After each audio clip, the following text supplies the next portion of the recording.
Hi, it's Chantal again, and I thought we'd go on to the next video, basic tracing of our hexagon shapes. So first things first, we want to make sure we downloaded the shapes from the link given in the ebook. When you have those saved, we're able to import them into the Silhouette Studio Designer Edition. A little recap, you need to upgrade your Silhouette software that came with your Silhouette Cameo to the Designer Edition, and that can be purchased online, and I have a link posted below. When you have that all set up and your page set up, we can import our first design block. So we're going to go to File, Open, and let's go to blocks 1 through 5, open, and pick a block.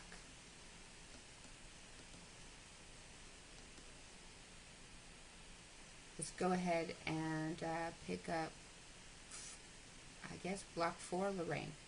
We're going to import that into our Silhouette software, and we're going to import it as a vector file. Voila!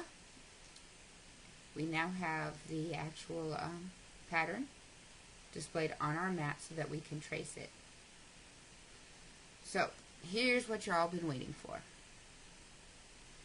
First things first, we go to our trace window, and it's this little icon up here that looks like a butterfly with a yellow line around it. That opens up our trace window, and we then select the trace area. With the Select Trace Area toggled so that you can see it highlighted in blue, we are going to left click our cursor outside our actual block. With the left click pressed down, we're going to drag over our block and release. This you want to make sure is covering the entire hexagon. Once we do that, we're going to choose Trace, not Trace Outer Edge or Trace and Detach. We're going to choose Trace, which looks like a butterfly with 2 lines. Again, that easy. Now, to see what we have done, we need to make our cursor change to a hand, and that is usually by clicking near the border of our design. We're going to left click when we have the finger or hand displayed and drag away. Now you can see the original item and the traced item. We no longer need the original, so I'm going to select that, and you can tell it's selected by the frame around the hexagon. When you see that frame around the hexagon that we imported, go ahead and click on delete, and that will disappear. Now, back to our trace. When we have the hand again, left click and drag it onto our mat so we can work on it. Now, at this point you think, fantastic, this is all I need. Yes and no. You can use it this way, but it makes a mess on your mat. Reason being, if you look closely, you are actually cutting 2 lines, the outside hexagon line and each individual shape. So, what's a girl to do? Or boy? We're going to pull back out so we can show you how this is accomplished. I'm going to select the whole item. Again, you can tell because the frame is around it. And then in the item, or on the item, I'm going to right click, release compound path. As you can see, there's little gray squares separating each individual little shape. Now, before I do anything with this, you want to make sure you click outside of this frame. Now, when I return to it with my hand showing again, left clicking, I can drag individual items or shapes from the original. Now these are the only two shapes that are actually cut, so there's no point in saving the rest of this. We can just multiply these two here. So what we need to do is go back, select by dragging over the original, right-clicking, make compound path. So now it's back to one item. You can tell if I can move it. It's all one. Select it again and go ahead and delete that. Now we have the two shapes we want to work with.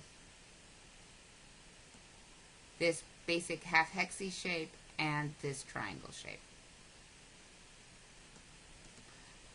Little tweaks that I like to do, and this is up to you. Because this was an inner line, I like to make it just slightly bigger back to the original line shape size.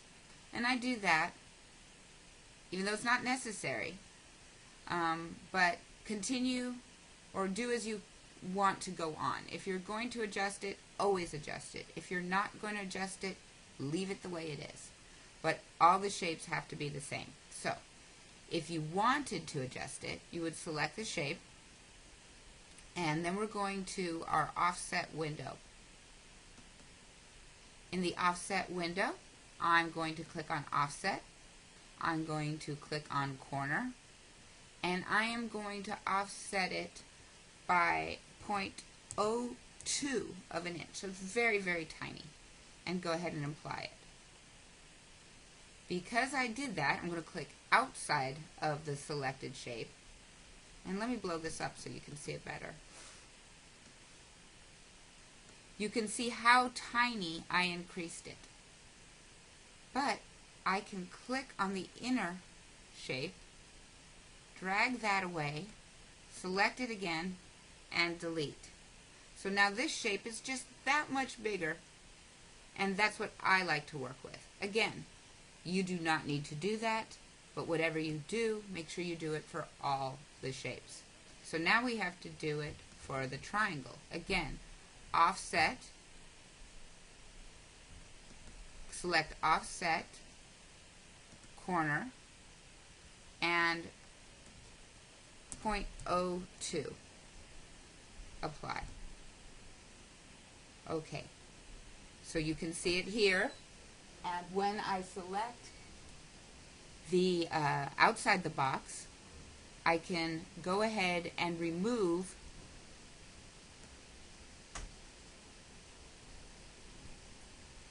the inside and go ahead and get rid of it. So if you want to see, we can always back the last thing we did up with these forward and back arrows. So again, pull the inside out, select it, and get rid of it.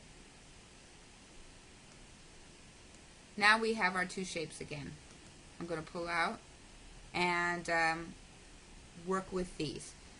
Little tweaks I like to do again. I select the ellipse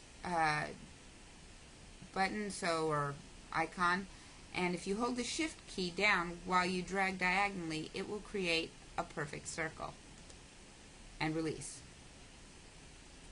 If you do that, make sure you return to your cursor, or you will create a bunch of little circles on your map. Now, these circles are important to me because when I paper piece, I use them to remove the pieces later. So if you're going to go ahead and cut these mechanically, why not make it easier for yourself? Okay, so we have this circle selected, and since I have two shapes, I'm going to right click and then duplicate. Now I have two, and I'm going to give this triangle one also. There we go.